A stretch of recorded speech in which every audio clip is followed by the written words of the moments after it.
Ça faisait longtemps que j'avais le goût de faire cette vidéo-là, mais j'y arrivais pas.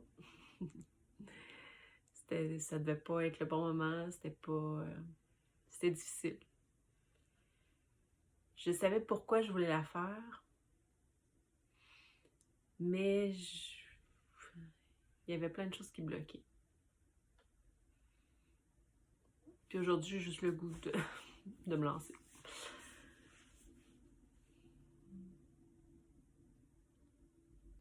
Donc, j'avais envie de vous raconter cette partie-là de mon histoire.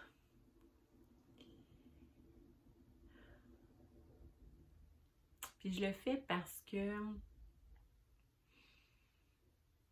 quand j'étais comme vraiment dans dans le centre de l'ouragan,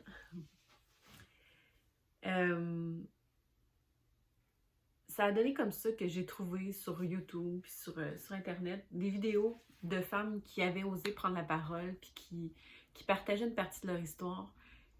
Puis ça m'avait beaucoup rassurée parce qu'il y a plein de moments où je comprenais juste pas. C'était l'incertitude, c'était l'incompréhension. Puis d'entendre d'autres personnes, d'autres femmes nommer des choses que j'arrivais pas à nommer, ça m'a vraiment beaucoup aidée. J'ai pas la prétention de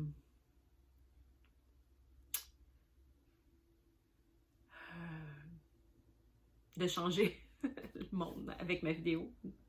Aucunement. Mais je me dis, s'il y a une femme qui peut être touchée, qui peut ressentir la même chose que j'ai ressenti quand j'ai vu ces vidéos-là, s'il y a une femme qui m'écrit, qui me partage ce qu'elle a vécu, puis que ça fait que je me sens moins seule, ben je me dis, ce sera déjà ça de fait dans toute cette marée-là. Donc, mon histoire est semblable puis est différente à la fois de milliers d'histoires qui se passent, les milliers d'agressions qui se passent.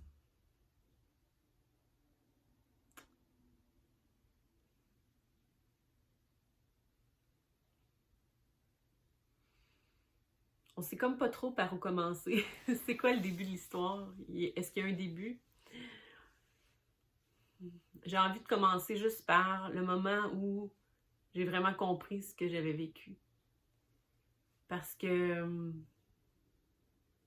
j'ai eu un blackout. J'ai des souvenirs qui sont remontés, mais vraiment d'infimes parties, il y a quelques années, quand je suis allée consulter en hypnothérapie. Pas du tout pour ça. J'allais vraiment pour une raison quand même assez banale, là. Je voulais juste qu'elle m'aide à gérer mieux mon quotidien avec ma famille puis mes responsabilités. Aussi basique que ça. Puis cette rencontre-là, elle a été vraiment marquante parce que ça m'a vraiment fait du bien à ce moment-là. Puis là, je me suis dit, ben, tant qu'à bien aller, on va continuer, tu sais. Mais là, ce qui est ressorti, je sais qu'aujourd'hui c'est pour le mieux, mais à ce moment-là, c'était vraiment difficile. Donc, sur plusieurs mois,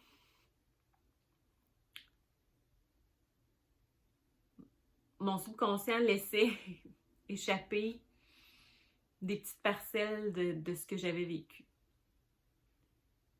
C'est sûr que comme adulte, aujourd'hui, quand je regardais ce que j'ai, mon enfance, puis mon adolescence, puis maintenant que je suis mère, je voyais bien que j'avais pas eu une sexualité normale pour cet âge-là. Mais tu sais, je savais pas. Puis c'est ça. Dans le fond, en hypnothérapie, c'est là que les fragments ont commencé à remonter. C'est bien spécial parce que je voyais pratiquement rien, tu sais. Puis c'est sûr que si vous avez jamais consulté en hypnothérapie, vous pouvez difficilement comprendre ce que c'est. C'est quelque chose que j'ai jamais vécu autre part qu'à ces moments-là.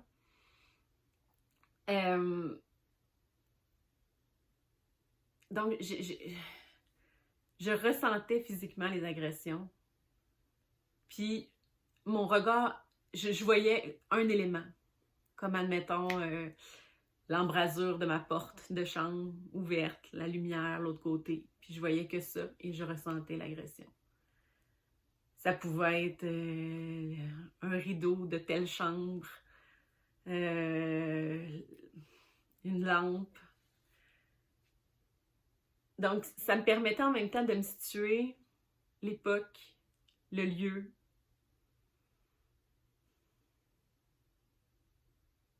J'ai vu par moments. J'ai entendu des choses qui m'ont fait réaliser, dans le fond, tu sais, qui était l'agresseur. Ou en tout cas, les agresseurs, parce qu'il y en a eu après aussi. À ce moment-là, j'ai vraiment... ben, c'était pas facile, évidemment. Puis, tu sais, j'ai eu peur. Voyons, tu sais, qu'est-ce qui... C'est quoi ça? Ça vient d'où? Ça sort d'où? Puis, tu penses que tu deviens folle, que tu inventes ça. Tu dis, comment ça se fait que, tu sais, je me souviens de rien. Il me semble que ça devrait m'avoir marqué. Fait que j'ai consulté comme ça pendant 1 an en hypnothérapie, puis c'est ça, petite parcelle par petite parcelle, j'ai comme pu reconstruire une partie de l'histoire. Mais c'est ça, la panique, la peur. Fait que je suis tout de suite allée consulter une vraie psychologue. C'était comme pour me rassurer. Puis, je suis tombée sur vraiment une...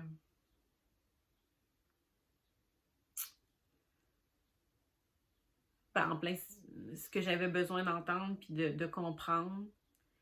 Donc, elle m'a expliqué vraiment comment ça fonctionnait, pourquoi j'avais pas de souvenir de ça, comment mon cerveau avait littéralement disjoncté. Puis, tu sais, ça, c'est quelque chose qui scientifiquement s'explique. Donc, c'est ça. Quand on vit quelque chose de si intense, en plus, quand c'est quelqu'un de près,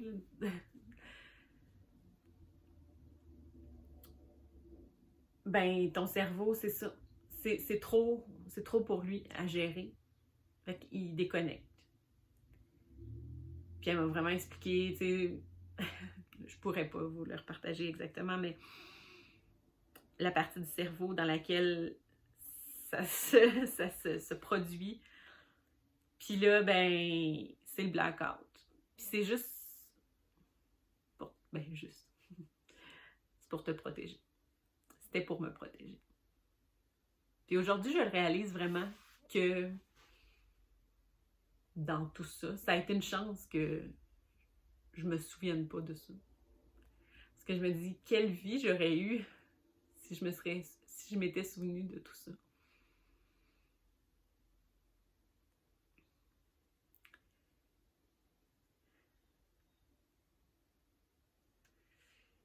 Je dis souvent que la première étape, c'est de dénoncer. Dans mon cas, ça a été comme d'accepter, de réaliser ce qui était arrivé. Puis la deuxième étape, ouais, c'était plus ça, la dénonciation. Le refus, la colère de ce qui s'était passé.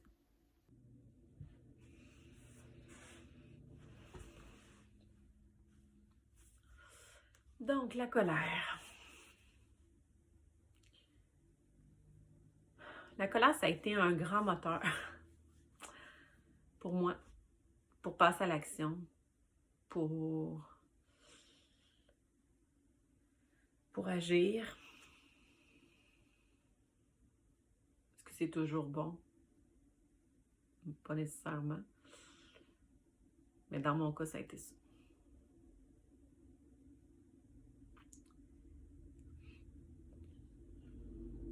J'étais tellement en colère.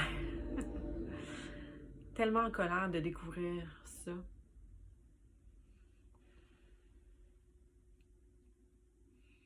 De réaliser que la personne qui est supposée prendre soin de toi, te protéger du monde extérieur, faillit à ce point à sa tâche.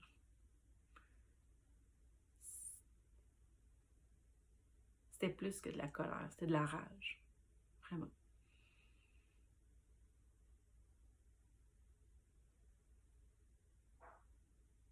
Je me suis retrouvée dans la situation où cette personne-là, je la côtoyais. Mes enfants la côtoyaient.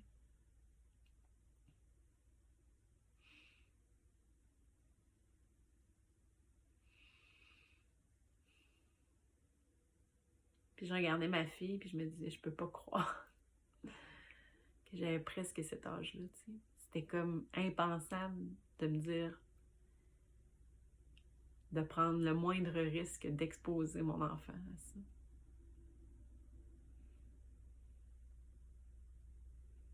C'était un instinct de protection de mes enfants, tu sais,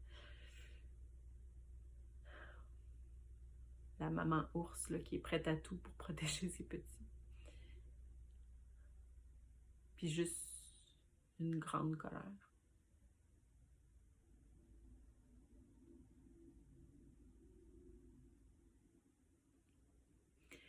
Quand je l'ai...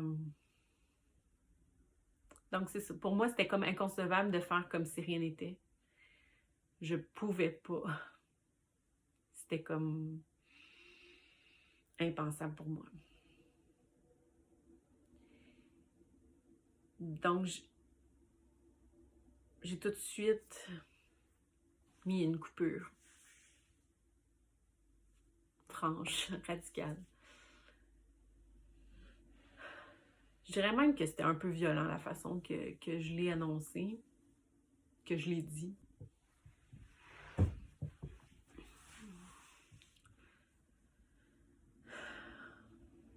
L'image que j'avais avant de le dire, j'avais l'impression d'être dans un avion de guerre. Puis d'avoir une bombe à larguer.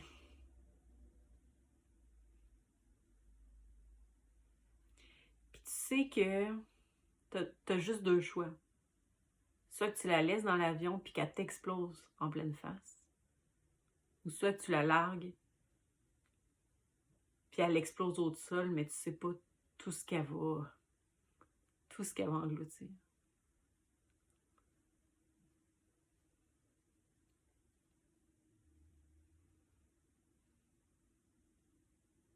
Je pouvais pas m'imaginer non plus, c'est ça, la garder dans cet avion-là. Mais je pouvais pas non plus m'imaginer toute la portée que cette bombe-là aurait.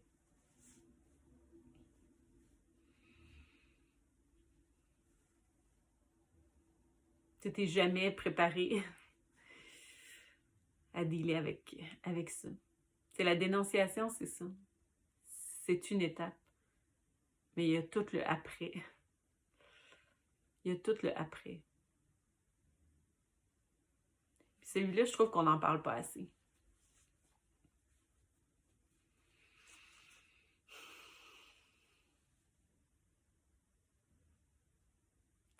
Parce que ça fait bien des choses à dealer après.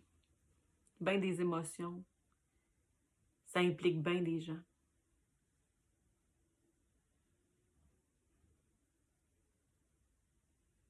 Puis dans mon cas, j'avais vraiment l'impression d'être déjà à terre. Puis de devoir gérer toutes les blessés à cause de cette bombe-là, tu sais. En même temps, tu sais. Pourquoi ça aurait été à moi de faire ça?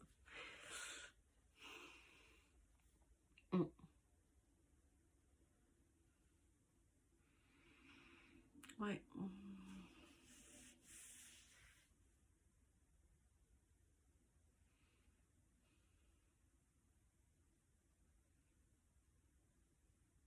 Là, t'es dans l'avion, puis tu vois les gens qui se divisent.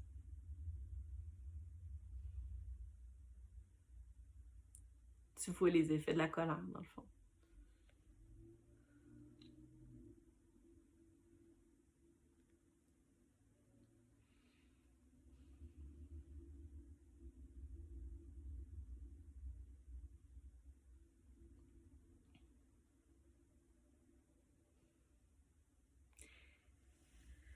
Puis il y a des gens qui remettent en question, qui doutent, qui peuvent pas s'imaginer que c'est vrai, qui peuvent pas accepter que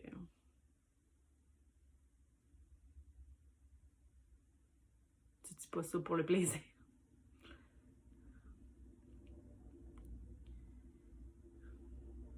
Tu le dis parce que sinon tu meurs. Tu meurs empoisonné. Mais c'est des gens qui peuvent pas le comprendre. Puis c'est correct. Il y a des gens pour qui ce serait trop dur d'admettre qu'ils se sont trompés sur toute la ligne. Qui ont fait confiance à ces personnes-là, puis qui ont eu tort.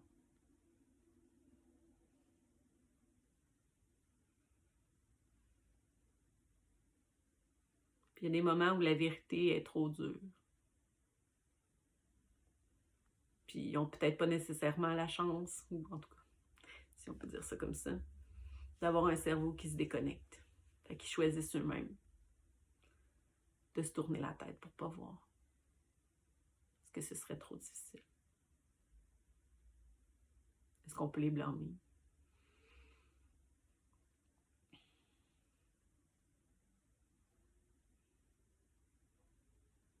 Je les ai blâmés. Ouais, je les ai blâmés.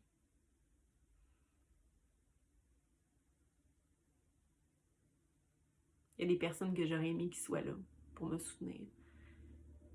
Que je me serais attendue qu'ils comprennent.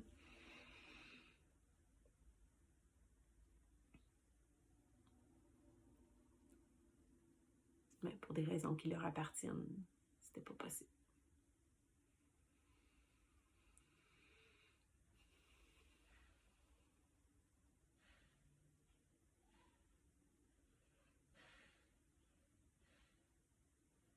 La dénonciation, ouais, c'est une étape. Mais l'après. Apprendre à vivre avec tous ces manques-là.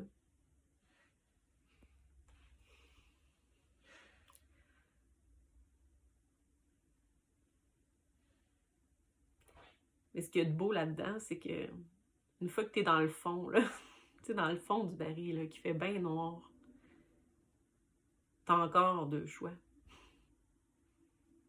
Soit que tu restes là, ou soit que tu décides de sortir. Il n'y en a pas d'autre. Il n'y en a pas d'autre choix. Puis c'est ça, tu sais, on a toujours le choix. Puis même si c'est vraiment difficile, puis que des fois, j'aurais le goût de rester là un peu, dans le fond, pour me reposer un peu. Je le sais pourquoi je le fais. Je sais pourquoi je continue d'avancer. Puis j'aime bien l'image de mon pot de colle. Que je continue de le tenir, mon pot de colle, puis de recoller toutes les petites pièces de moi qui se sont éparpillées.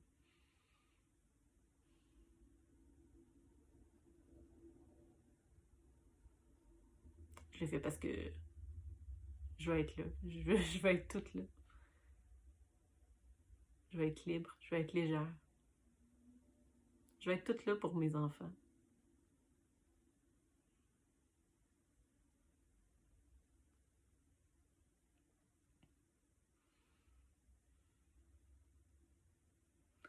Fait que ça donne le courage de sortir de ce baril-là.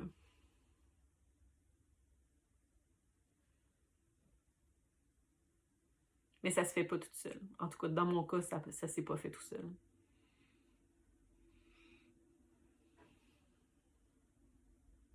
J'ai eu la chance de placer sur mon chemin vraiment en majorité des femmes. Mais il y a aussi eu quelques hommes. Évidemment, mon chum.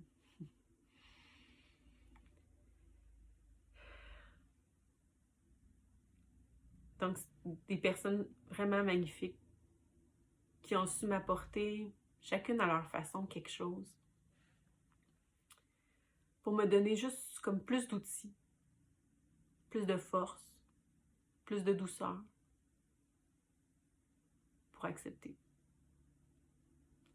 Accepter ça. Accepter que oui, c'est une partie de mon histoire,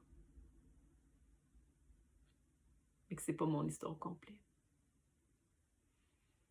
Puis qu'à partir de maintenant, ben, j'ai plein de choix. J'ai vraiment le choix de créer ce que j'ai envie. De créer la vie que j'ai envie de vivre.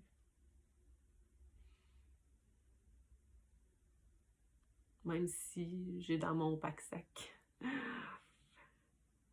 ça. Mais plus ça va, moins c'est lourd. J'ai beaucoup laissé aller. Puis ça rend ce petit sac-là pas mal plus léger. C'est pas fini, là. J'ai encore plein de choses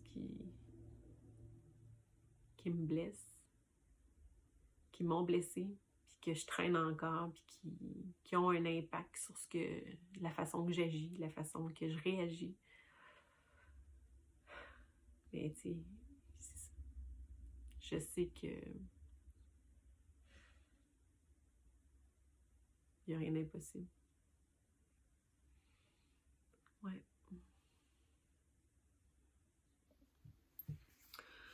Bon, je pense que je vais m'arrêter là pour aujourd'hui. Éventuellement, j'aimerais vraiment ça vous partager justement toutes ces personnes-là qui ont contribué à cette guérison-là. Puis tout le processus. Parce que c'est un long processus, mais c'est possible. Bye!